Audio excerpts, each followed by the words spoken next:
Hey, whoa. Oh, yo, yo, yo, yo, yo. Oh, yo. I came up from the struggle, now we stacking chips. Black Wall Street, we rebuilding from the pits. Politics and business, we beyond rich. Donnie Glover Show, watch her shift the switch. Donnie Glover Show by BMOnews.com. Spotlight on the hustle where the real ones come. Every episode, dropping knowledge, dropping bombs. Donnie Glover Show by BMOnews.com. Talking black excellence, ain't no exclusivity. History in making, reclaiming our divinity. Break by break, rebuilding our community. Donnie Glover Show, celebrate unity. Donnie Glover Show by BMOnews.com. Spotlight on the hustle where the real ones come. Every episode, dropping knowledge, dropping bombs. Donnie Glover Show by BMOnews.com. From the boardroom to the streets, we making waves. Business minds grinding, new paths paved. Politicians listen, they know we are brave. Black Wall Street dreams rising from the grave. Donnie Glover Show by BMOnews.com. Spotlight on the hustle where the real ones come. Every episode, dropping knowledge, dropping bombs. Donnie Glover Show by BMOnews.com. Oh, yo. Oh, yo. Oh, yo, yo, yo.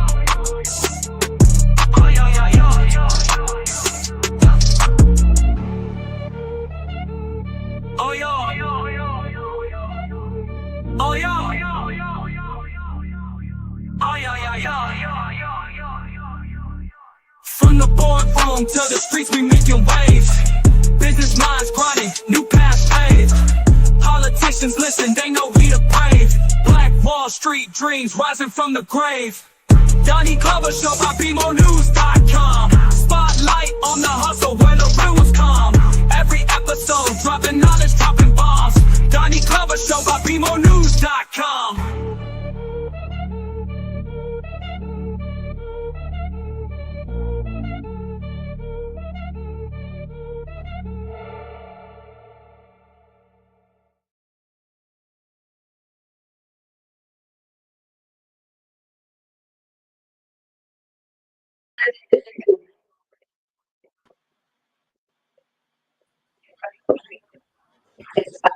Now, sit down for me. I gotta do a second. Introduce yourself. Hey, how you guys doing? My name is Hannibal James. I'm a native from Detroit, Michigan. I'm a family genealogist. I'm here to share what I know. I'm Natalie Pierre-Lewis. I am a business and trademark attorney. I am here to learn. I was here last week. I wasn't necessarily aware of the expertise of the audience, so I'm here to learn a little bit more about this topic. Okay. Well, I'm Horace Lee IV, Chicago, Illinois native, and a student of all of the great masters who at some point I will read off my list as a dedication. Good stuff. Well, I want to thank you for your patience, Natalie. I had to finish up with school. Just want to do a recap of some of the things we've talked about. We've talked about, for instance, who we are, and we've come up to a general understanding that there's a growing group of melanated people who look like us in North America who are reclaiming their indigenous ancestry. And I don't know if you have seen it, but I'm seeing it on all social media, and younger people, I'm 60, younger people, 30, 25 are leading the way, and they are unapologetic. They're angry, and they have a right to be. I guess as we get older, we learn that anger is dangerous for us, but we remember those days. Animal, you remember being 20. Yes, I do. Yes, I do. And I had the same type of ambition. I remember I first started off like 1995. I was 21 years old. I started off finding knowledge of self, reading reading the basic things like the 5%ers would show, and my knowledge grew from then. But I'm really impressed by this younger generation, how they out here pushing this cause and reclaiming our ancestry. Horace, does it make you feel like people older, 50, 60, that we missed something?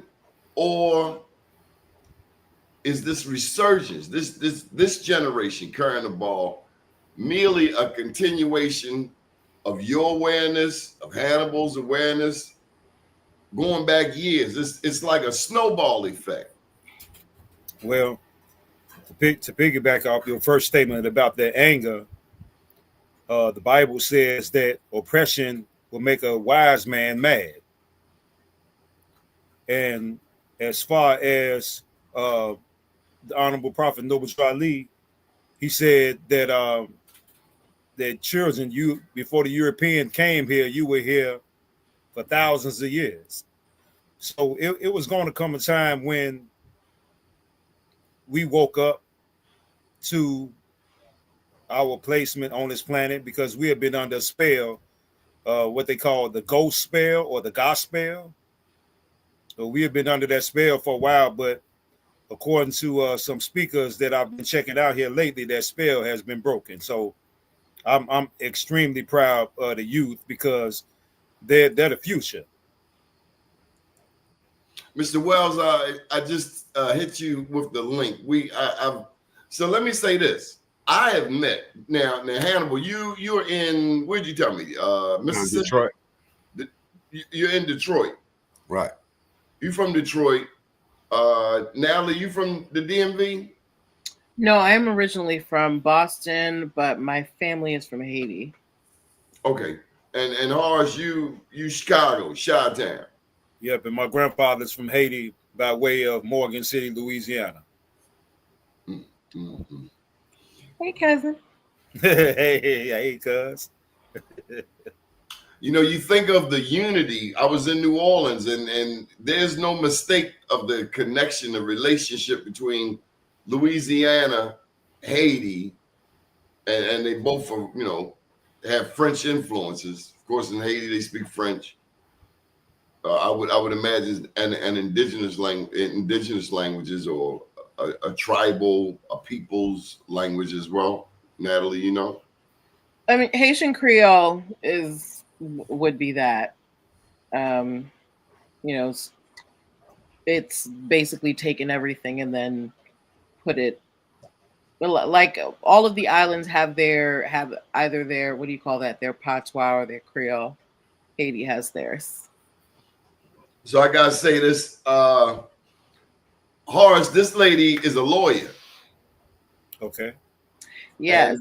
I came on last week, sorry, Mm-hmm. and Donnie, he had asked me to research the Dawes Commission and the racial identity or the racial equity. I forget the name of it. Integrity Act. Integrity Act. But the thing was, I was not aware of the type of audience that I would be presenting the information to. So, the information, all I can have is the information I have access to. So I realized that the information I have wasn't necessarily accurate from their point of view. And of course, it's very sanitized and whitewashed due to the sources. So I just wanted to come back and maybe, learn a few things, get some clarity, and see maybe where, the mainstream legal systems, convert and divert, and learn about, tribal law and its evolution through these different things. And my dog Toby is here to learn as well. Hey, Toby. Well, that's just a natural confirmation that what you're talking about is facts. Mm-hmm. Stop it. I'm not sure I understand, but I think he's saying the French are nasty. So one of the things I asked her to look at was the land we lost, and you looked at. Did you look at what happened with Walter Plecker in Richmond, Virginia, the declassification of melanated people, Natalie? I briefly ran over it, but again, what I have realized is that this space right here is one that I can learn from. I don't have any expertise in, tribal history or anything. So the things that I'm finding, yes, I'm not to say that they're wrong, but I really came here to get it from people who have, real world experience, who this is their history, and they can tell it from a perspective that I might not find in my resources. Okay, come on with it, Horace. You'll make a presentation. You got some slides for us?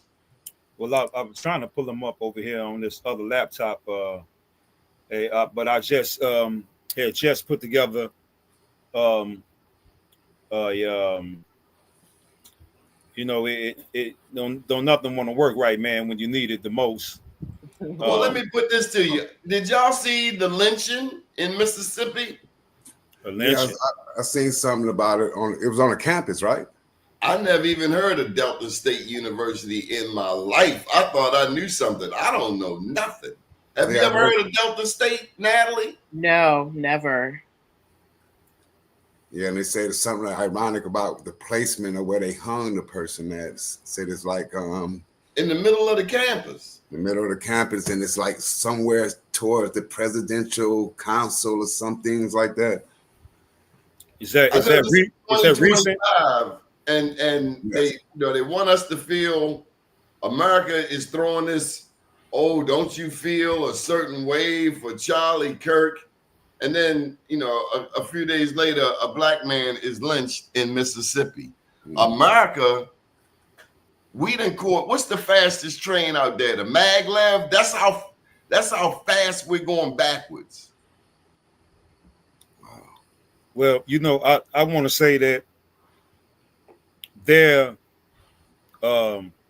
last attempts, Brother Williams, their last attempts at pushing us to a physical war with them is what they're hoping for, because like I said on the first show, we have magical powers. We don't have to fight a physical war. We can go into the spirit realm and crush them, and it doesn't take 30 million people to do it. And so they're literally trying to get us to feel a certain way, because our energies start transferring into the planet, and with that, they're sitting somewhere trying to harness our energy, man, because we are dealing with vampires. And the movie, or what's that movie, Sinners, is the prime example, man. We don't have to get emotional with them, because we're the ocean and they're only a cup of water. So you were telling us in previous shows about the pyramids, the mound pyramids. Now, Natalie, here's a question for you.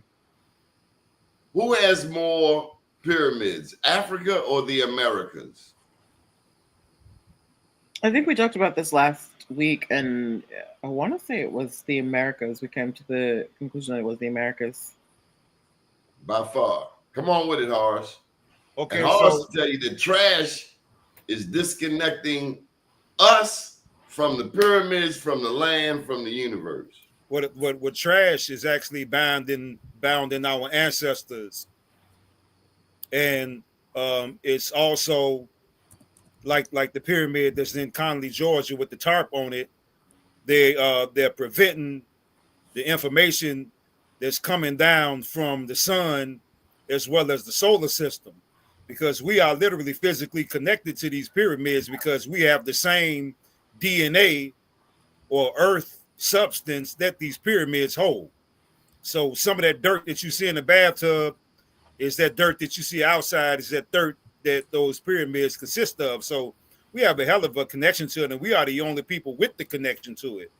So while this government is giving us these false promises, they're constantly destroying our energy resources through these pyramids. And I'm actually got one pulled up here in Petersburg, Virginia. Can I interject real quick? And Natalie was talking about Walter Plecker. Are you guys familiar with the Loving case in Virginia? Come on with it. So it was a case where it was a quote unquote African American woman who married a white man. And you guys can Google this. It's called the Loving case. And she was Native American, this person here. So this was like, I believe, the epicenter of Walter Plecker making his decision, because it was a lot of people that was living in Virginia, quote unquote, the free people of color that were indigenous. And it was record of these people because their mothers were free back to the 1660s, 1663, when you got these laws, when they made everyone slave that descends from the mother. If the mother was a slave, you was a slave. So if you had someone free, their mother was free. You get what I mean? So this is the Loving case that I'm talking about. So when you get into Virginia, I'm connected with a group of Native Americans called the Nansman tribe there in Virginia, Nansemond. They right outside of Richmond, Virginia. A lot of us that got ancestry in Virginia, we will connect to either this tribe or Chris Brown's tribe, the Pamunkey tribe up in Maryland. So this is like, when we talk about this the part of the Poortown Confederacy. So this is how you can get back to there. So reading this case, you would get an idea of the surnames.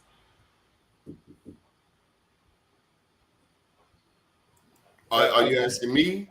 No, I'm just saying this case right here will give our viewers an idea of the Loving surname and what, because the Loving family had like this big estate there in Virginia. And it was a whole bunch of them living in a house, and quote unquote, these Europeans came here and bamboozled these folks and like demolished certain parts of the family and inserted themselves into the dynasty. This is where you get these $5 or white Native Americans. So you will see it with this Loving family out of Virginia. And what was the end result? What we have now.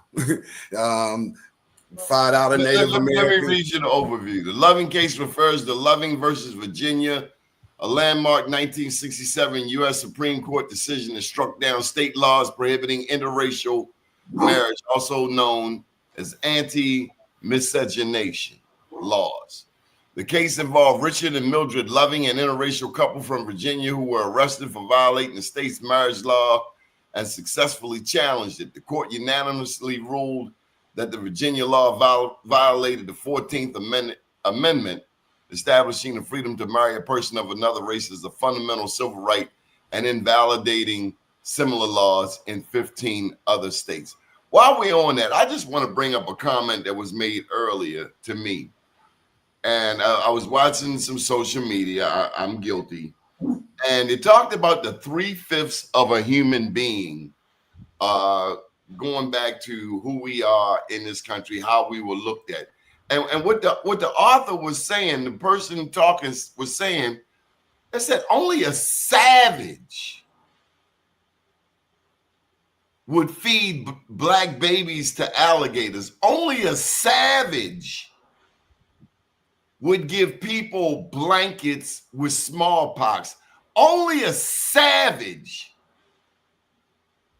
would turn around and kill the very people who taught them how to plant corn. Only a savage would lynch a pregnant mother. Only a savage would own another human being. And all this time in this country, it's like we've had to fight to prove we are human. No. We are not the savage. We are not 3/5 of a human being. As a matter of fact, the speaker went on to say that we are the humanity of America, and it is the humanity within us that actually has saved America thus far. They flipped the whole script. Me a savage? No, that's you feeding black babies to alligators, terrorizing people. Joy Reid went off. He said, hold up. You got Congress, you got the White House, You got white privilege. You got entitlement. You closing down museums. You getting rid of history. And you still crying. I don't think there's nothing they can do to stop this truth from coming out.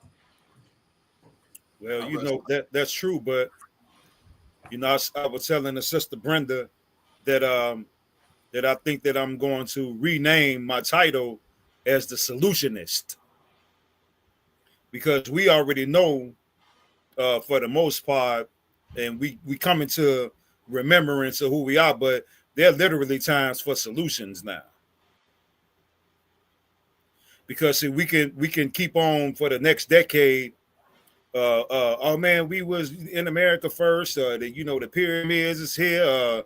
Then they found some bones, down in Jamaica. There's 60 million years. All that's beautiful. But while we're still doing that, we still are dealing with an open enemy that's on our land that is disrespecting us. I mean, anytime you feel comfortable, they feel comfortable enough to go into a sister's house and tell her, I'm going to shoot you in the face, and then do it. And you don't get any type of backlash from the community. I seen more people online arguing about who's the best between Michael Jordan and LeBron James. So it's literally time for solutions, and our solutions lie in our spiritual, quote unquote, magic, of our voodoo. It was one comment by one. I think someone's in the chat with the name Yan, and they talk about the Bass family. That's one of the families I'm talking about with the free people of color. So when you go into Virginia, it's not too many families of African Americans when you go into Virginia. So that's why I'm trying to. I'm not sure what you're trying to do. I'm a little lost when you talk about names. What are you trying to say? There's a list. Every last one of us, like you got the last name Glover. Your last name, that Glover last name, has a history. So what I'm trying to say to you is that if you have ancestors in Virginia and you can get back to the time right before emancipation, maybe the 1900s, that's a good point. And that would lead you back to these records that I want our listeners to find. See, like for myself, I didn't know my mother's side of the family. I met my mother's father one time. I knew his name was Edward Harris. So doing my research, coming to find out the Harris family is a free people of color family. Not then, as I'm going years on, I'm researching that this Harris family is also connected to my father's mother's family that was free people of color, the Gibson family. So I done threw two families, Harris and Gibson, from Virginia and Maryland, then the Bass family, then the Loving family. So if you can find your connections to these certain free people of color, then you will have the documentation that you need to be to bring a case to these folks. Okay. You know what I mean? Now, suppose a person doesn't go that far. Why would they still want to hear and be a part of this conversation? Some people, they found out great-great-great-grandma was a Blackfoot, and that may be enough. Others want to go back and get the card. But what's how do we bring all of this together? So what? You found your ancestry. Just playing devil's advocate. So it's pride in knowledge of self. If I can share my screen with you, I'm going to show you a census of my second great-grandfather in 1870. So let me see if I can. How can I go about sharing my screen? I just got to do a video file or, okay, share screen. Yeah. Okay.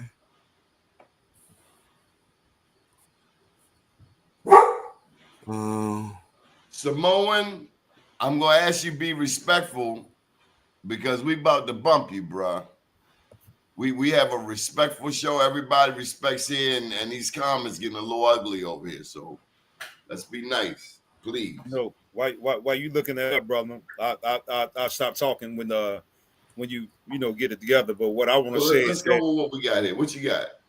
So I'm on the ancestry right now, and I'm searching for my second great grandfather. And I know in 1877 he was named Ned. He used using the guy who enslaved him, Ned Whetstone. Respect, Simone. Thank you. So I'm gonna go here to the 1870 census, and I'm gonna show you how knowledge of self can help a person. You guys can see my screen, right? Yeah, we can see it. It ain't the biggest thing, you know. Okay, let me see. And this is not a plug for Ancestry.com. We don't believe in none of them. Actually, I don't. Well, I'm just talking about the documents here. Okay. So if you look here, this is at the top is my second great grandfather, and that's my second great grandmother, and that's can't read it. What's it say? Okay, say Ned Whetstone. You guys can see that? Oh, that's a lot better. You see that, guys? Yep. So this is my second great grandfather in 1870. He's 23 years old, and his wife is so my second great grandmother is older than him. And then it goes here, it shows his property value of personal estate. It was $100. And then it goes, says the other thing, the education. Then it asks, could he read and write? Because he could read, and it's right here. You see everybody in the household at this point, it checks those that can't read and write. He can read and he can write. His son, see my uncle, my great uncle, he was only 4 years old at the time, and he can read and write. So this is the knowledge of self that I'm talking about that can inspire a person. You get what I mean? Knowing that type of knowledge. Well, I'm gonna challenge you. That's evidence of what we've already known. Those things have been hidden from us forever. Right. But it's like, you got a lot of us that got if we waiting on that to feel good about ourselves, our ass in trouble. Right. I'm talking about, well, for us, because every family is different. We still have that land that my second great grandfather had in 1870. We still have access to that land today, and it's 2025. So me seeing the actual documents and how it came about, and because I don't know the story, but I can fill in the blanks by finding certain documents from the past. I guess what I'm saying, Hannibal, now that we know that, so what? Now that we know who we are and all of that, a man got lynched in Mississippi yesterday. What are we willing to do? What's the next step? How do we because it seems like we got how that happened in 2025 on a black college campus. Natalie, it's a black school. Yes, it was an HBCU. What the hell? But where may I ask what is the connection between knowing your native ancestry and lynchings? I would like to know where that last part. I couldn't hear that last part. Native ancestry and lynchings, modern day or past. I just asked them. I said, now that you know who you are, this is 2025. What difference does it make? They're lynching us as if it was 1705. See, if I can intervene, please. What I was trying to say is that we literally have to go back into our voodoo. And dealing with what is that, Marcos Major Surf, they won't wait race wars because that's the only way that they could beat us. And even though they probably couldn't beat us if we were to take it to that physical level, but we don't have to do that. We have literal magical powers. When we watch these Marvel comic Supermans, these Alibabas flying on carpets and all this old magical stuff, they're showing us our powers in our face. And due to the fact that we fictionalize it, we think that it's something that's in fairy tale land, because other than that, if we keep on relying on the same government that created this problem to fix this problem, then we talking about another 500 years. But I gotta put this out there. I gotta put this out there. I've heard this, and I just want to bring it to you. I am not against Africa, Africans, Pan-Africanism. This is how I see it. And I want to share with Samoan, and anybody else. Okay, I get it. You ain't got nothing to do with Africa. I got that part. I got that part that you don't feel no relationship whatsoever with Africa. I got that. But I got to ask you something. If the dude that's over there who stuck up Africa is the same dude that's over here sticking you up, don't it make common sense to like, woody woo? Am I missing something? Because this is a world. It's a global world.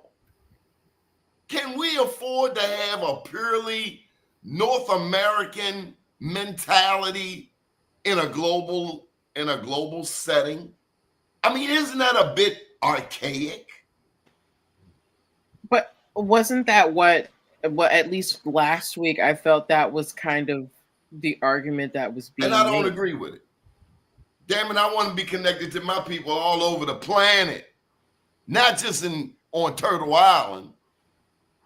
I got a passport. There are black people all over the world. So this mentality, I want nothing to do with other black people, wherever they are, I'm not getting that. Can somebody explain it to me?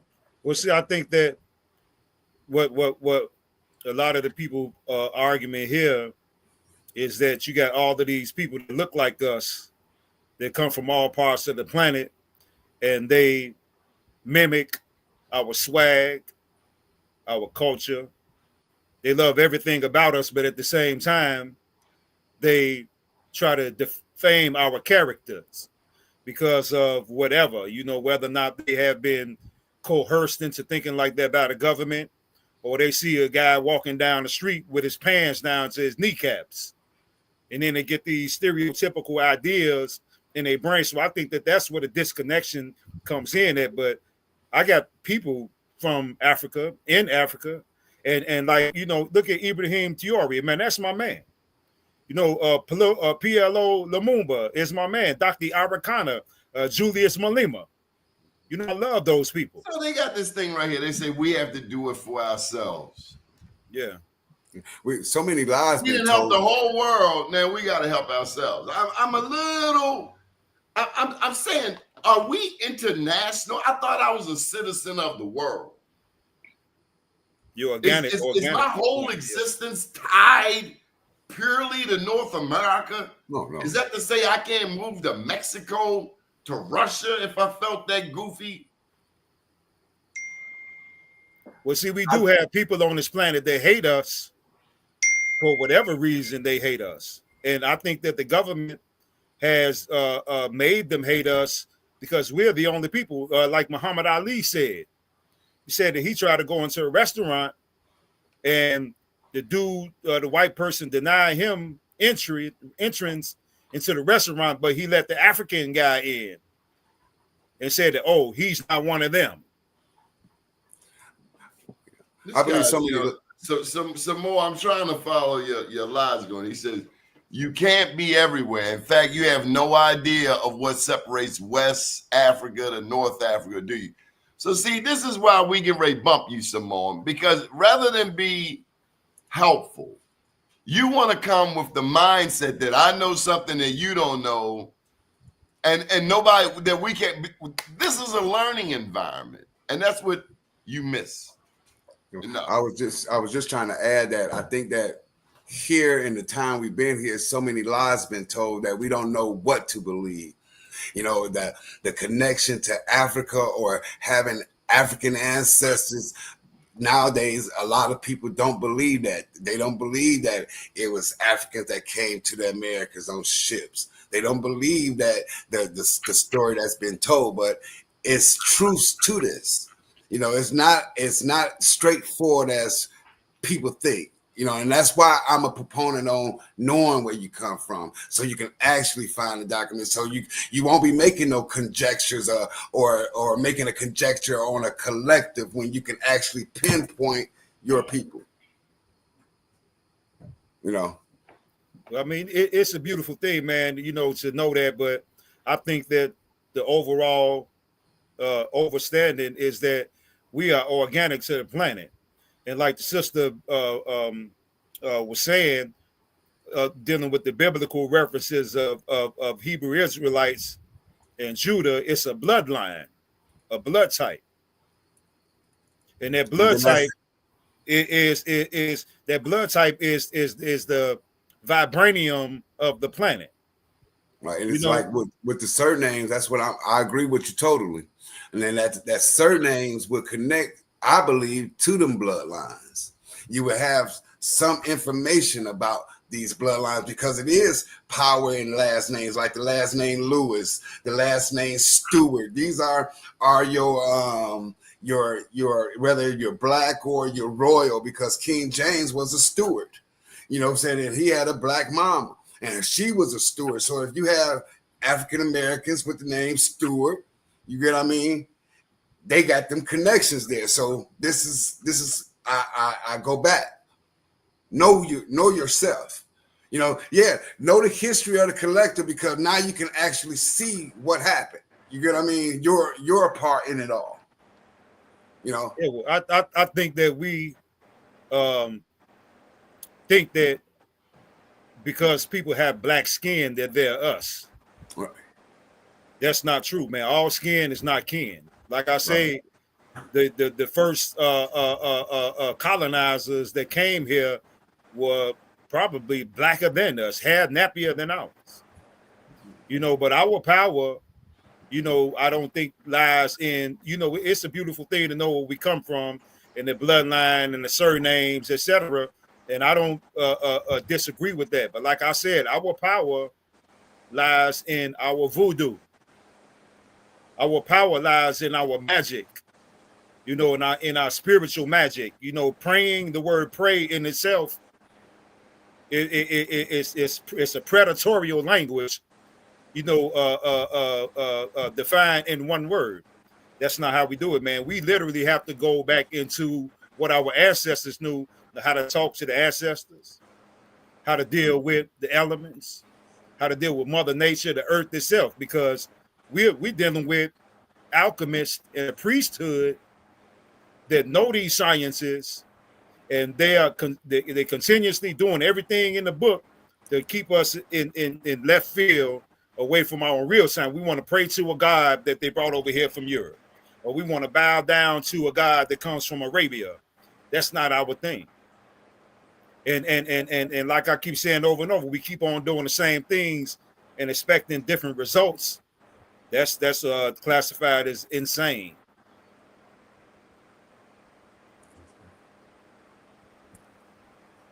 I see. Okay, I understand. Yeah, we gotta get back into our magic, and that's where it says that we battle not against flesh and blood, but against spiritual wickedness and principalities in high places. See, we can step into that dimension because we have the molecular makeup and DNA, as well as the stardust, to go into those dimensions. But we have to start here, and we got to do it now, man. So because with this grand awakening that's taking place right now, man, they're about to try every trick in the book. How can let me just welcome Mr. Wells to the show. Mr. Wells, introduce yourself. Hi, how are you all doing? How you doing, brother? Yeah, Wells Jones. One of the things that Oh, come on, Wells. Tell him where you at. Tell him where you at. I'm in Hawaii. My man. Maui, yeah. Right. One of the things that I noticed someone had mentioned Sinners, the movie.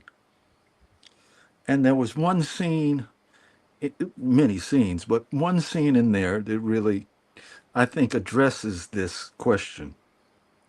And that is that when he was acquiring the juke joint, the Klansman, ultimately, who was selling him the property, he said, are y'all brothers?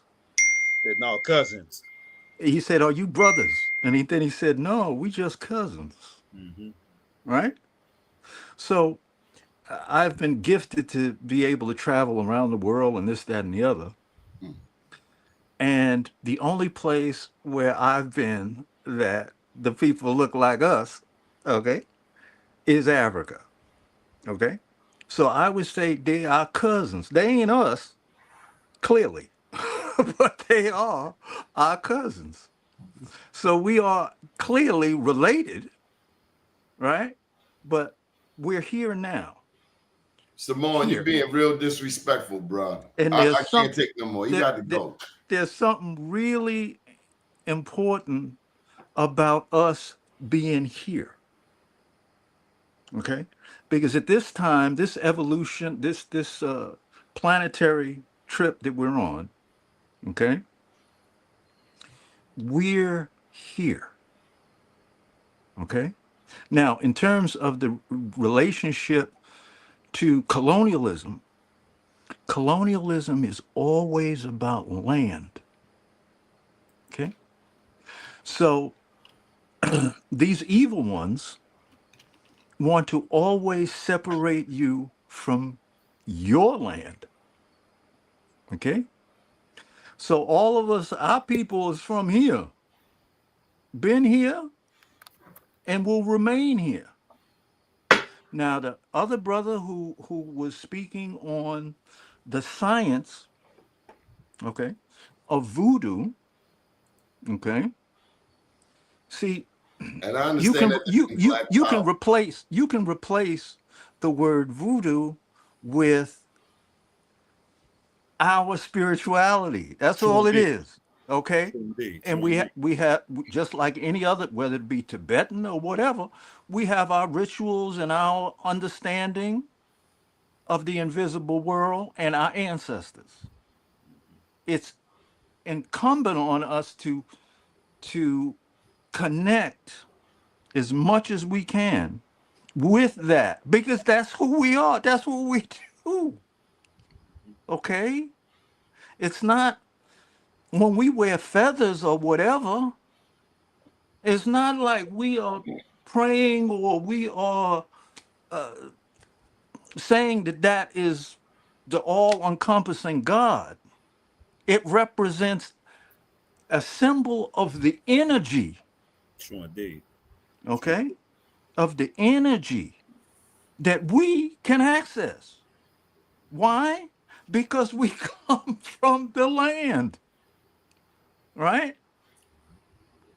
But we're more than that, okay? We're the stewards of the land, okay? So we have to reconnect with our spiritual values. This current society wants to show that that is a fallacy. Hmm. Our greatest gift is not a fallacy, but we got to use that. In the same token, obviously, we have to protect ourselves, okay, from the evil ones. And I say that in terms of history, as me and Donnie were talking earlier, and he said, "Well, if a cat lied to you, right, and then lied to you on a consistent basis, you can't believe him." Okay? That don't mean you got to hate him, but it means you got to keep your eye on him. Okay? But I'm only here to listen, but cultivate, as the brother said, our secret power, right? And that secret power, as strange as it may seem, is cloaked in love for each other. Now, all the other people benefit from it as well. So it's not, it's not a gangster thing, but nevertheless, it is our thing. Let me pass the ball. Okay. Hannibal, I cut you off. No, I agree totally, and I enjoyed how he just explained everything about our power, and I was just I think our power gonna come from many angles because we were documentary. We did document things. We did have spiritual connections. So it's gonna take I know it's a complete overhaul. So we got to jump in where we at. And like we started off, we had a good place because we wasn't talking about these things 4 or 5 years ago. Having a connection to this land and we had a lopsided view of things. So the information is there, and I just wanted to share what I learned, some things that I learned about different people and different connections. Well, let me share one thing I learned. I learned a long time ago. I was about 18, so over 40 years ago, that voodoo is black power. Do you want to take this, Natalie? No, because I do not have a strong history in that. Because this is my understanding. This is where I'm a little disappointed with Samoa. A lot of times we hear things about black people, melanated people in another country, and before we even investigate it for ourselves, we already take the white boys' translation of it. I'll give you a classic example. The Idi Amin movie, I think it was called Amin or Edie back in the day. And they showed a piece in that movie where he cut a piece of the man's his boy, but his boy got killed. He had his boy killed. I'm not sure how it went down. But they made it seem like Idi Amin was a cannibal. All I know is anything America tells me negative about Haiti, about Idi Amin, about black people, it's the same story. And that's where the part about, they just said they in Burkina Faso, they speak French, that has nothing to do with us. I don't buy that, Elder. Well, if the thing about us is we could have on a brand new white suit without a spot on it, they're gonna find something to say about it. Oh, he had a piece of thread sticking out of one of the buttons.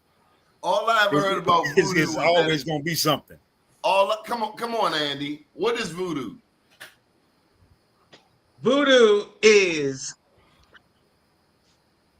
just a religion. It's our way of speaking to God. And where you that is unencumbered and unbastardized by white people. And for the record, where are you from? Oh, I'm Haitian. I was born in New York, but I was raised in Haiti. I came back here when I was 12 years old. So all of my upbringing is Haitian. And so when it comes down to it, yeah, sure, you have your Protestant households, your Catholic households, your Haitian household, your Voodoo households, and it's the root of a lot of the families. Take it, and Dad. the Come thing on, is, I'm done. I'm the done with Europeans. One of I'm done with him. the main ways they use to divide and control and conquer is to use their religion. They would that's why when you see in Voodoo, you'll see a lot of Catholic idols and whatnot, but that's not what they represent, because within every religion, the idol, the physical object, doesn't mean much. Where does this It's guy what it come from? represents. Christianity is not a European conception. No one here said that. Where is this guy watching this show? I'm I sorry. don't know why he's not jumping on here. You're talking. You got a lot to say in the comments. Well, I think that the brother Andy, and I appreciate what you're saying, man. Absolutely. Whoever took it the wrong way. Haiti in bad shape. Let me just get this one point, and I'll shut them. Haiti in bad shape because they kicked Napoleon's hind parts, kicked him out, and they've been paying restitution and child support ever since. End the story. Hillary Clinton's a 100%. thief. She went down there and pimped them. Bill Clinton pimped them. Everybody go down there. Everything you ever hear is going to be bad about Haiti. Why? Because of Toussaint Louverture, Jean-Jacques Dessalines, and Henry Christophe, and a Jamaican man, Bukiman, who orchestrated the only successful slave insurrection in the Western Hemisphere. Thank you. Yeah, and with would that, say I this. want to say, shout out the barbecue. You know, and so just to piggyback on your statement, brother, I think that somebody misunderstood when you used the word religion, but I understood that you was meaning it in the sense of a way of life. You just use the word religion in layman's terms. See, so we could say voodoo, hoodoo, you know, Santeria, you know, Yoruba, you know, they're just names, but the practices have the nucleus of us touching bases with the ancestors and the elements and the powers within ourselves. I'm gonna say something. I'm gonna sit back, and I want to say something. I know a lot of people hear me speak on Noble Drew Ali a lot, and there's a reason for that. And but I use him because he was profitable to us as a people here on this land. But I'm not a Moor, nor am I in the Moor Science Temple of America. But he said that we gave up our birthrights here to gratify our lower selves. But he said that we will once again regain our heritage, but we must do it in a conflict that cannot be told with words. And within that same sentence, he said that let us know that the cherub and the cherubim who rule the stations of the sun and the spirit of the mighty Allah are our solar guides and our protectors. Now, if anybody heard what I just said, man, I want you to go back and listen to everything that I just said that brother said, man. Yeah, you know, so it's inevitable, but we have protectors and solar stars and elements and ancestors. That's why they gave us the Bible and put this religious malarkey on top of it to get us away from our magical powers. Well, I mean, the thing is, like, when you talk about magical powers, it starts, you start thinking about the elements of faith and what makes things move. It's hard to think that everything is disconnected. Like, the fact is that your ancestors, they still here, they do stick around, they do protect you, and they do look over you. Now, in the voodoo religion, they definitely do take respect to that. They pray to they pray to the different, they pray for the ancestors, and they care for the spirits and whatnot.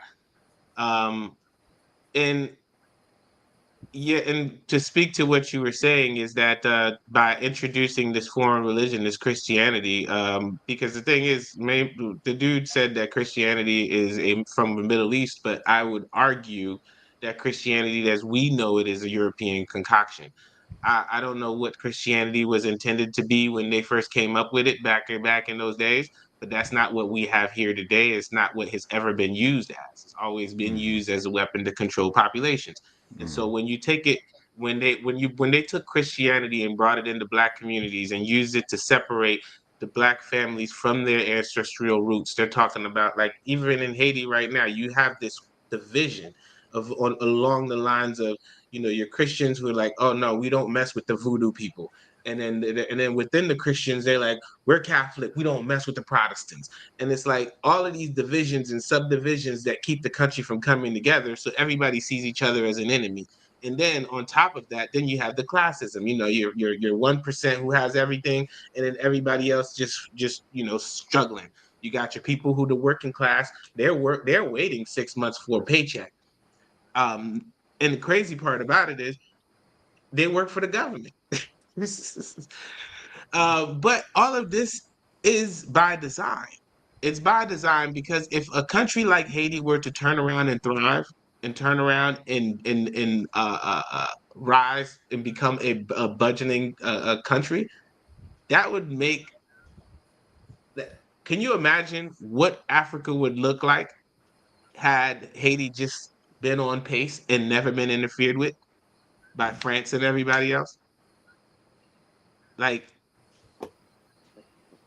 there would be no like, the thing is, it's a matter of creating an example. It's a matter of giving people that argument, that what was that one dude that said, oh, well, look at the way Haiti is now.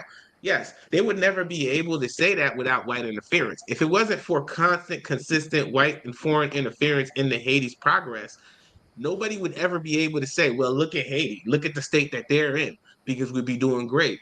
And then we'd be an example. And then other African nations would be like, you know what? We're gonna kill it. We're gonna get rid of all the white people.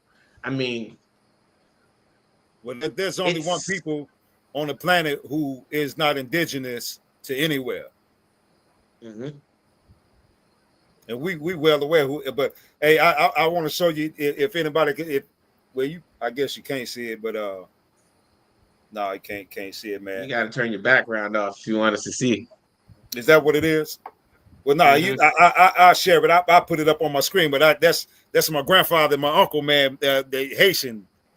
You know, you might, hey, man, I think y'all two might be my cousins, man. Who knows? It's a small country. I know, man. I know. I think we all got, I even myself got Haitian ancestry. One of my great grandmothers came from Haiti into Louisiana. So, yeah, I think the last name is Pierre, something like that. So that's from the DNA. I got a list of like I'm going back surnames. I'll keep repeating it. So I got an idea of these certain families and these certain locations that I quote unquote supposed to be kin to, and I think it's an awareness of the collective experience of us, because it's not just one story. Tonight we just spoke of Native Indigenous roots up in North America, and now we talked about our connections to Haiti. So this conversation is needed, because it's a lot of information to cover. It's a lot of reconciliations that needs to be made. You know what I mean?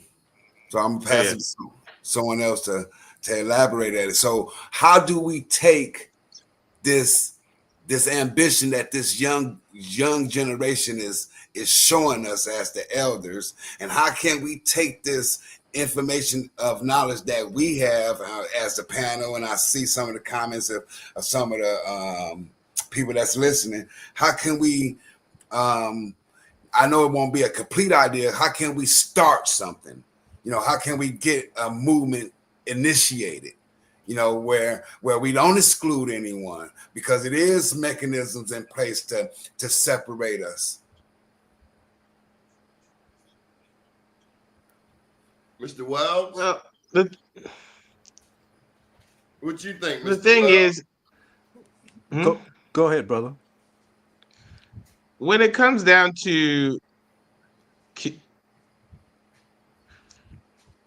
how do I say this without seeming very critical? There's this weird disconnect between our elders and our younger generation, where the elders just either don't want to talk to them, or the young people don't want to. Like, there's just that the whole walking by each other and just speaking, something as simple as that is not happening. So there's breakdown in communication within the family tree. Like, there's more arguments when families are together and they're, fellowshipping. They're not fellowshipping for real. There's more argument than there is passing down of knowledge or anything. There's more critiquing and being critical of each other. And the thing is, families have the tendency to be critical of us. That's how we sharpen the blades. But this younger generation is a lot more sensitive. And so the critique, even with the good intentions, is it's falling on deaf ears, because it's being felt more than heard. If that makes sense. Everybody's thinking with their feelings now. And so the question is, like, how do we put that one back, Natalie? repair the good one some long the time. fractures within the family unit, the vertical alignment? What's that vertical communication with the grandkids coming up to the grandparents? Like, how do we rebuild that communication bond? With Because the kids, respect, they affect Andy. their ecosystems. With respect. respect. I That's it. think that the materialism is the major distraction. Yes, but the Because thing is, there's gonna be distractions. Nothing good comes easy. What we're trying to do is we're trying to repair Yeah, yeah. out. We're trying to No, repair damage being done consistently by no, society. go back, Natalie. Go back, Natalie. This one right here. The last one you had up, Natalie. No, Natalie. What was the subject matter?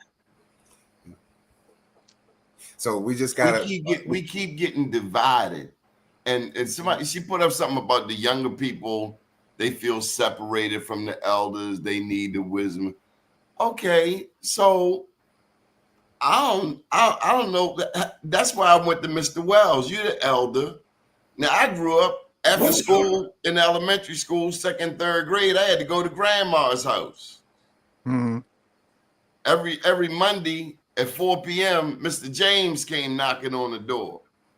I nicknamed him the praying man because Mr. James came every Monday at 4 o'clock to grandma's house, interrupting me watching Captain Chesapeake. That was a little kiddie after school show. Ahoy, crew members. And look, he prayed every Monday, and he prayed for about an hour and a half. It was the longest time ever. I hated to go to it, but one day I went down his house to catch his grandson, went up the stairs, and there Mr. James was praying. So when I hear this thing right here about we got to be more sensitive to the young people, I'm not from that mob. Because the elders weren't trying to baby us. They were trying to help us grow our wings nice and strong so that we could leave the nest and build our own. This softy stuff, we making them soft. well, you The know thing is, stop. you know Wait a what, minute Johnny? though. The thing is, as your positions are very valid, right? But there's a caveat that we're just leaving out is the outside factors that have affected the black family, right? We've lived between your generation and my generation. We've lived through the 90s, where it was like the government. The late 80s, 90s, the government was on speed trying to lock up every black man they could find and throw them under the jail. They had we made him president. He was on board with locking up every black person. That's the generation that we that's what we've lived through, right? And so you think about it like this: your generations before you know, y'all had the good community, and then somewhere along the lines, there's a whole generation that's just removed from the parenting cycle, but they're still kids, right? So there's still children that come right behind that generation, and they're just raising themselves, and then they having kids, and then those kids are having kids. So the thing is, there's like a whole knowledge gap that has been left in your generation that did not make the leap past the 90s. Let me start with a basic piece. Put some damn clothes on. Stop going out in public naked and in pajamas. The women we grew up under, when they went outside, they were done. Their hair was done. You know what? Guess what? Their hair was done. When I go out to when I go over to Hazelwood, them 40-plus-year-old women be in the bodysuits, be having everything hanging out too. So how can we say to the younger girls, don't do this when they look at auntie and auntie's doing that? Well, those women. You're right. Those women are in their second childhood, and I trying to keep up with the young girls. Yeah, that's exactly what it is. And I want to say that what a lot of the younger generation, whether they know it or not, the majority of our leaders that we praise were YNs at the time. I just had to jump in and with this commentary about the women and you know, the generations and learning. Yeah, there is something to be said about, you know, people having young kids and essentially having to grow up themselves as they raise children. So yeah, there is that knowledge gap. But this whole why is it that when we talk about, dress and things like that in mixed spaces, meaning white and black, it's like, well, we don't have to adhere to respectability politics, but then in these circles, we reiterate the same rhetoric. I'm not sure what you're talking about, but if you're my daughter, you gonna have some damn clothes on when you go outside. Else, don't come around me. Okay, but I'm not talking about, being scantily clad, but if we're talking about, let's say. Oh, that's what I'm talking about. I'm talking about naked. When I go outside, Okay, but what about the bonnets? Like, Monique, that's not from my generation. No, when Monique made that commentary about, may I say something? No. May I say something? When Monique made that commentary She was right about the bonnets and going to the airport, okay? Yes, you may feel like there is a certain style of dress that needs to happen when you go outside. Listen to what I'm saying. But if we are to say that we don't have to adhere to the standards of white people, this ain't got nothing to do with white people. Listen to what I'm saying. I'm saying that issue may have been bastardized because we were trying to move away from this respectability part, right? So maybe that's a little bit our doing as well, because we were like, we're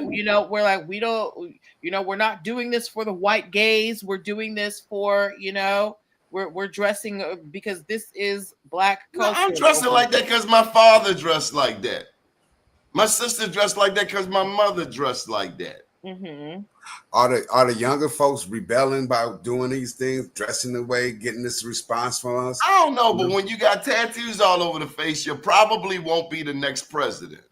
Yeah, but if you're raised by, if you're born to a 15-year-old mother whose frontal lobe hasn't finished forming and can't make proper decisions, yeah, maybe she's not going to make the best decisions. We've always had a village raise us.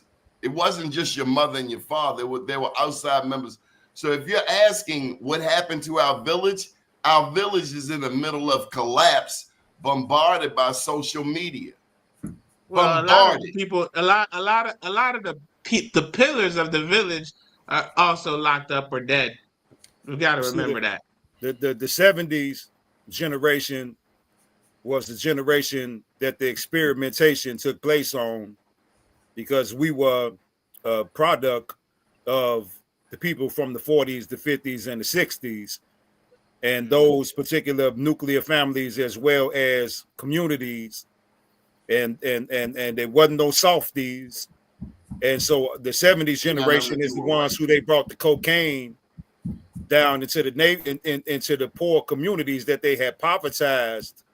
And see, all of these were strategic maneuvers, which, if we were going by international law, then this government, a lot of these people would be locked up for war crimes. They should be. Yeah, they were war crimes. They can get away with it. Yeah, because see, if somebody sat there and took count of all of the over, like, let's say the 70s down to the 80s, in the 90s, of all of the black people who we lost to drugs, all of the black people we lost to gun violence, and things will probably start making the puzzle will be a little bit clearer as to why we're in the state that we're in. Because yeah, sure, the government, the systemic racism, the system is what it's always been. It's been racist. It was built racist. But we don't have something that we used to have. Well, just imagine what we would be if they would have never destroyed Black Wall Street.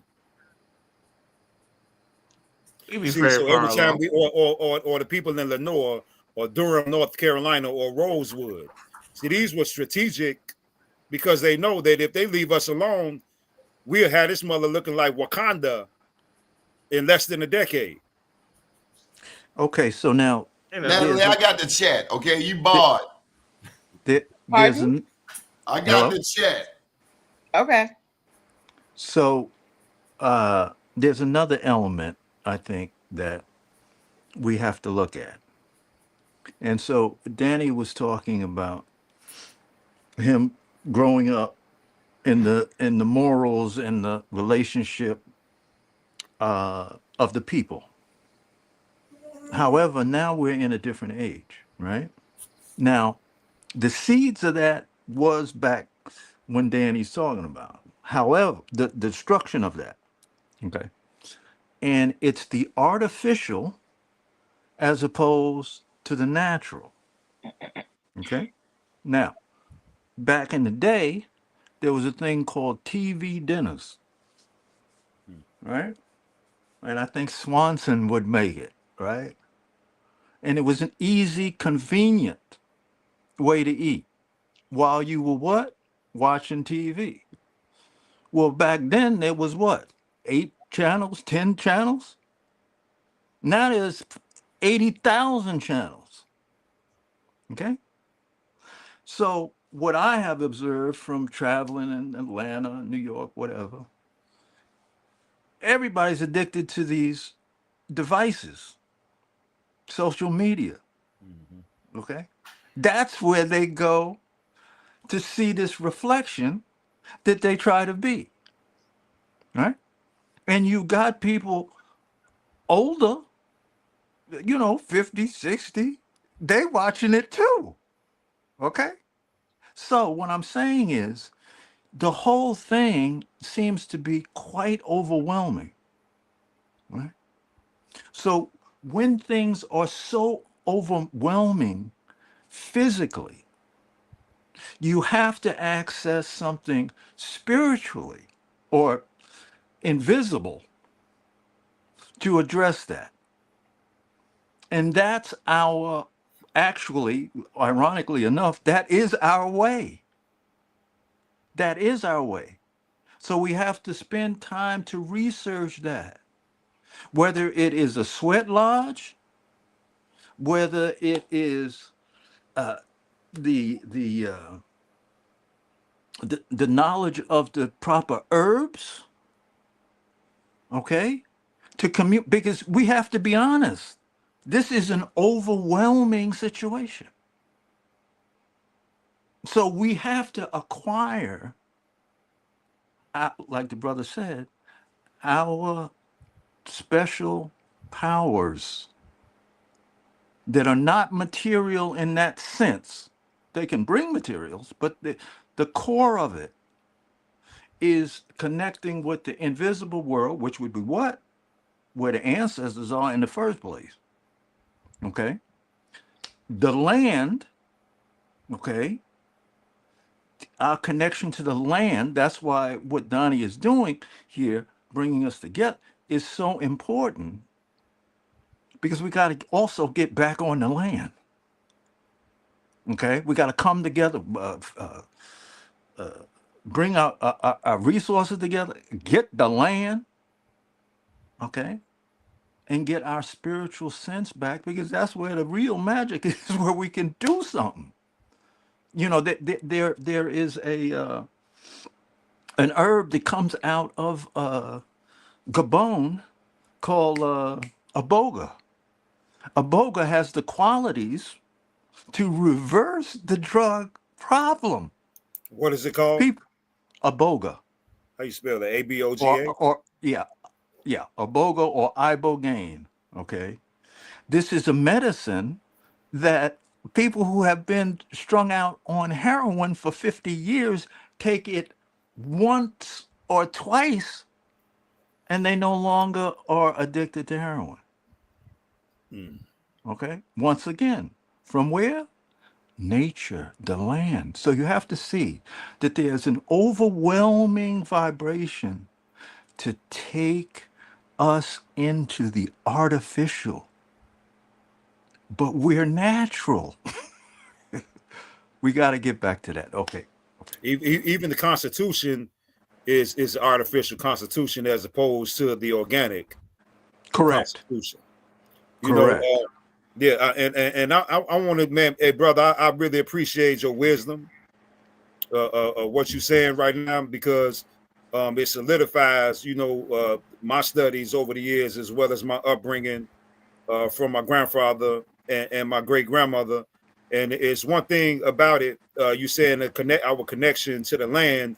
That is why I'm trying to let the world know that our pyramids here have powers, and they're constantly destroying them. Aside from the ones that they have already destroyed, and how they do it is that if you're driving, you can see them from a distance when they're tall, but when you get up on them, they have blockers, which are trees where you can't see them, or they have them in areas that are restricted where you can't get to them, or they got some type of a factory, or something to that degree to where you can't get up on them. So I just Brother Glover, I just sent him a video the other day. I was in Raleigh, North Carolina, and I was actually able to go on top of one of them. Now, I don't want to be delusional and say the ancestors were speaking while I was filming, but the wind was blowing mighty hard. And so that's what I meant the other day about a million matriarch march, because we know that the majority of our superpowers comes from the sisters, because that's why they were castrated and put on the back burner, because they were always the ones who held the power on the land.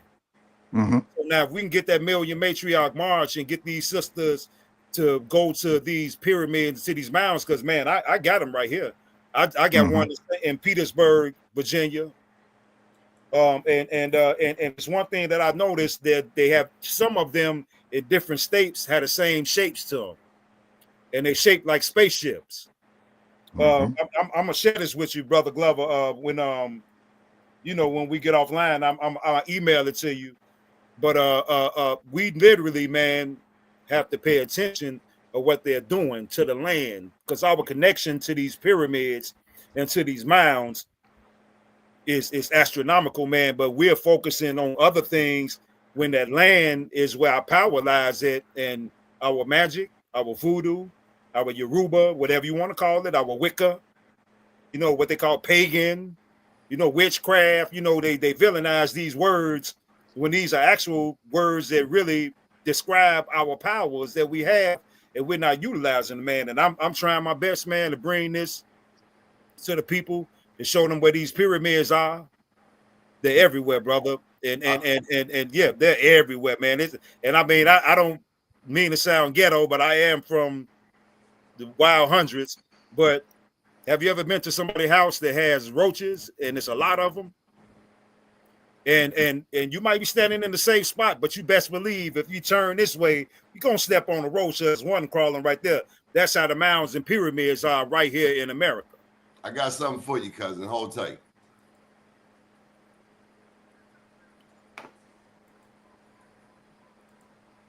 Did it come across?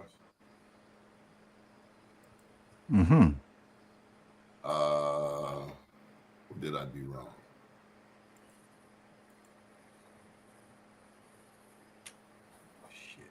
And while you trying to unmute that, I also forgot too, Brother Glover. I was bred just like me. Africa wasn't the only place with pyramids. It was already building pyramids and had pyramids in the Mayan civilization. And it had hieroglyphs, more pyramids, more hieroglyphs. What do they look like? What do they look like? What do they look like? Why does this look like the Noah's Ark mythos? If you know, you know. You know how our people put grills in their mouth? They was doing the same thing, fam. Before colonization, the Mesoamerican region was really transporting mad goods. The land was fertile, and it was actually rich in minerals and resources. Who y'all think they really got the Batman concept from? And jade naturally grows on this soil, so that's why all the carvings and jewelry be in jade. And jade is actually a very expensive mineral. Hidden history really be interesting as fuck, and it's crazy that colonizers and conquistadors come into lands and rewrite the whole narrative. Hey, I don't even think I'm supposed to be recording here, but pay attention, it's gonna be quick. A lot of people like to claim that everybody's from Africa, but really, it was indigenous people all over the Americas. Look at the walls and the symbols. Why does bread look just like me? Africa wasn't the only place with pyramids. It was already building pyramids and had pyramids in the Mayan civilization. And it had hieroglyphs. I think I kind of repeated myself there, but you get the drift. And also, people, I want to let the people know too that the majority of the golf courses in America are mounds. They're burial mounds. That So last those aren't just happen to be a bunch of hills where they set up golf courses at. Those are our ancestors' mounds as well. Hey Donnie, that last video you just played, wasn't that what the overall theme of that second Black Panther movie was about?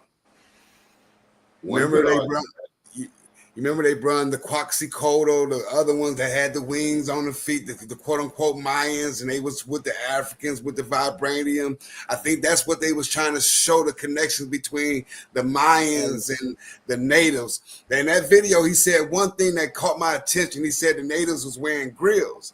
I remember my grandmother calling her father a Geechee, and she said all the Geechees had gold teeth. So, and I know that her ancestors came from Angola, being Gullah Geechee. You know what I mean? So let me just say this. That video came from brown natives on Facebook, the Indigenous American history that they had. Brown natives on Facebook.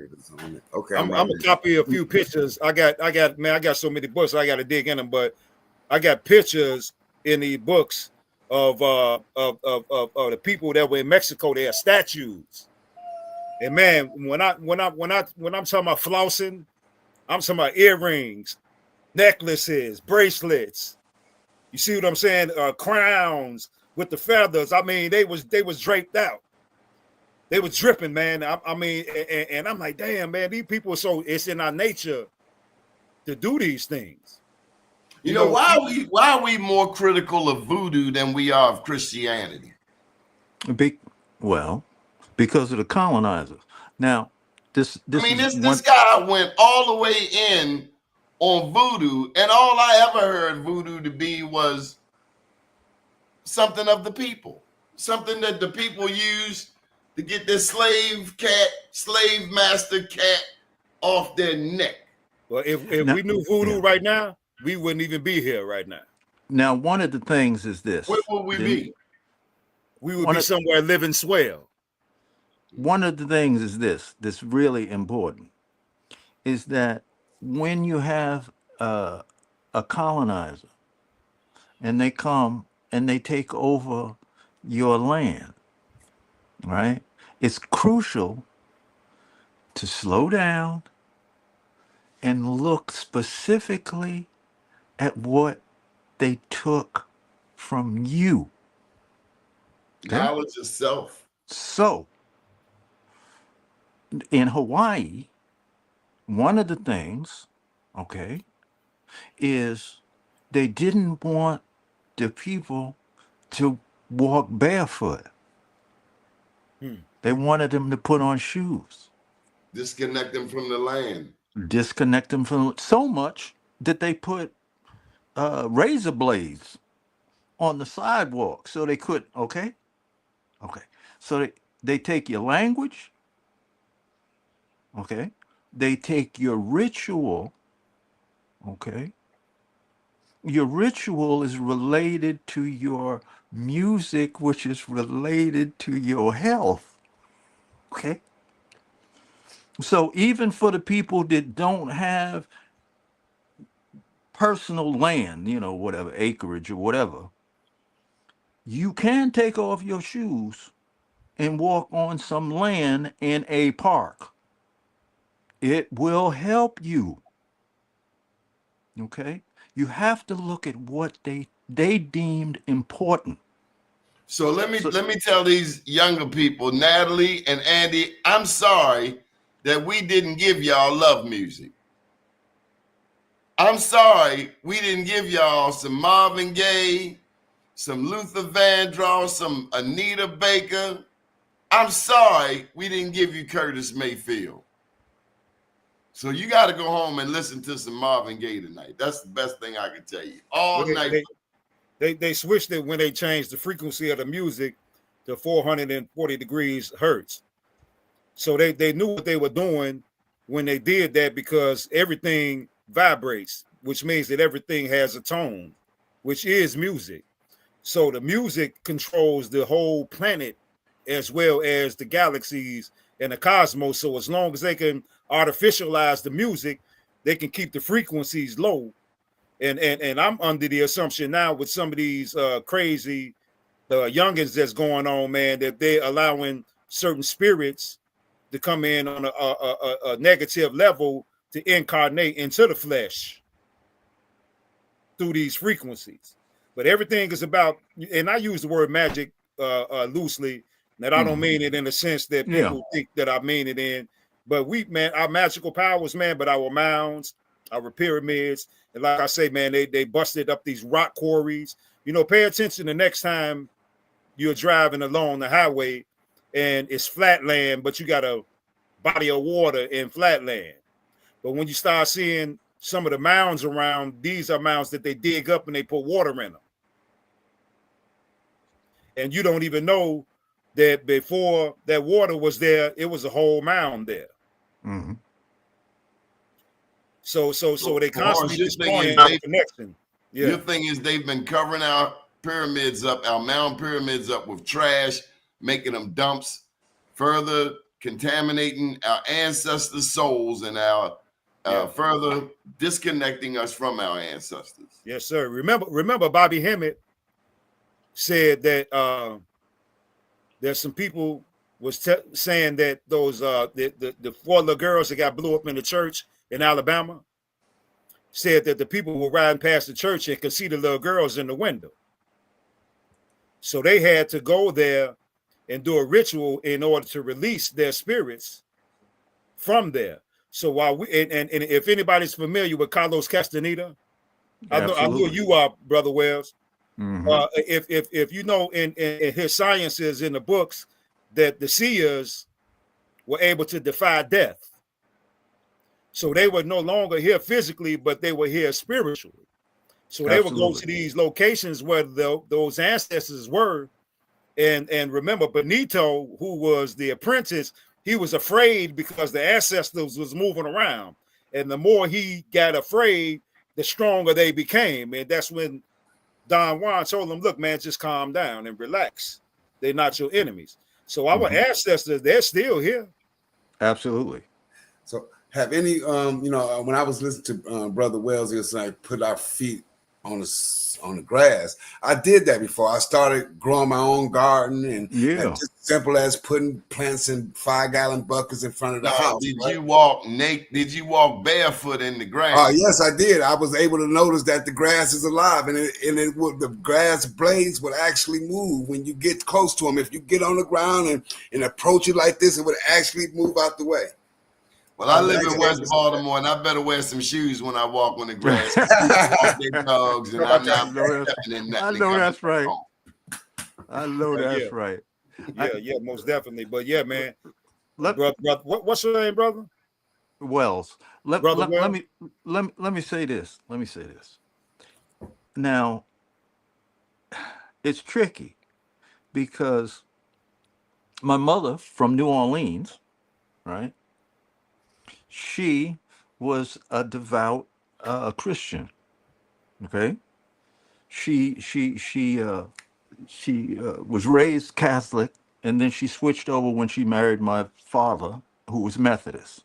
Okay, my mother, because I grew up in New York, and I was in the musical circles and all that kind of stuff. My mother every day prayed for me.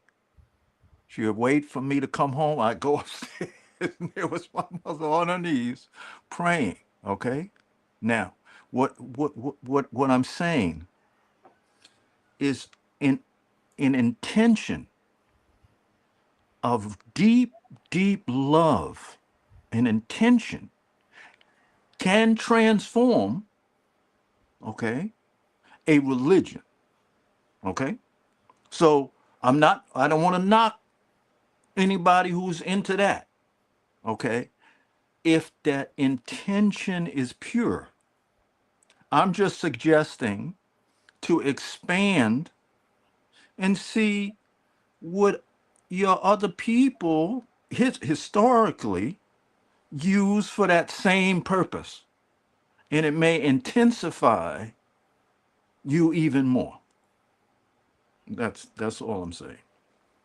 So if I'm gathering what you're saying correctly, what you're saying, that even though they may use that particular school of thought, Right. their intention is what makes whatever it is that they're trying to accomplish happen, other than They, yeah, they can override it. they That's can what I'm override saying. it. Yeah. Yes, Right. sir. Right.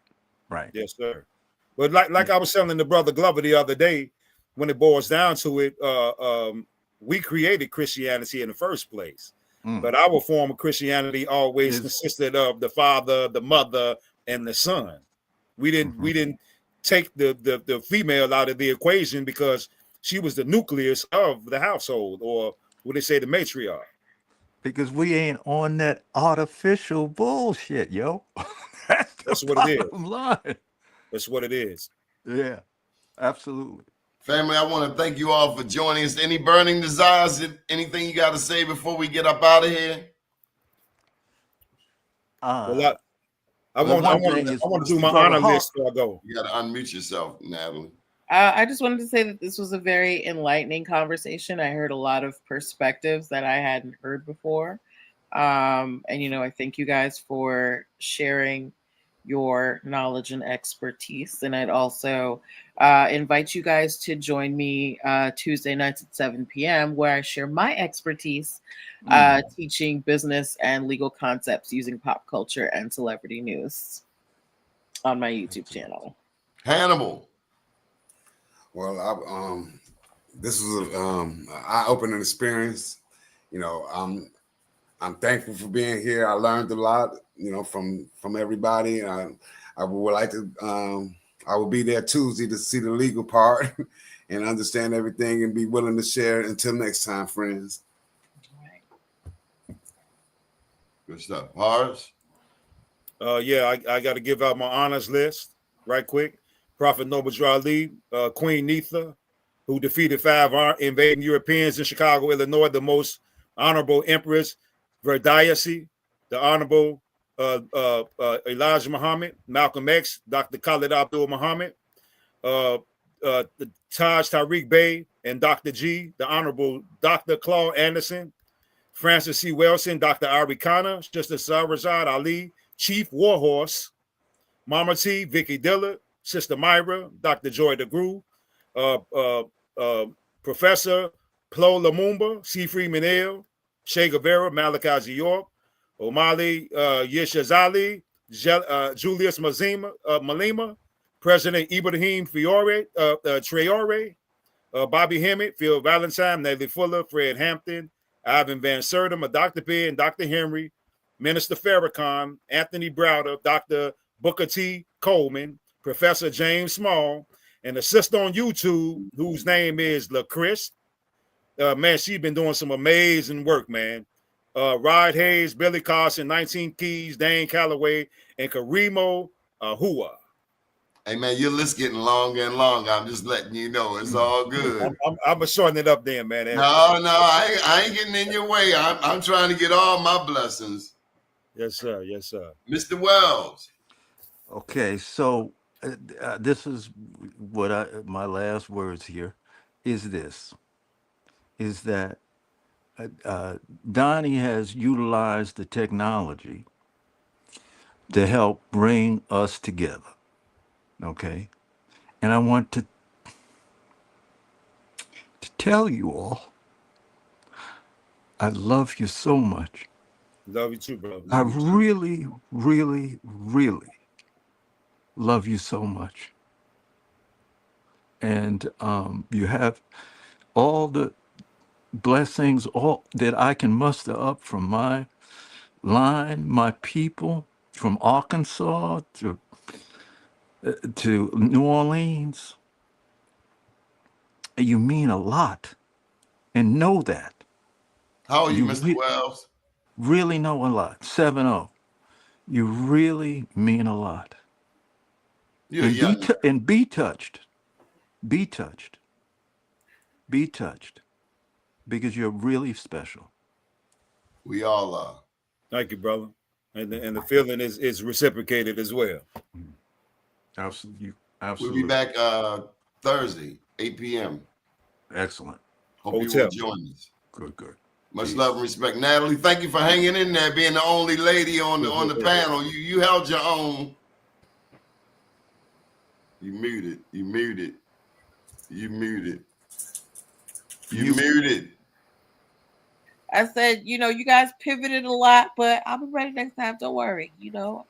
I'm picking up what you're putting down. I think is she the first sister? No, on this panel she is. Yeah.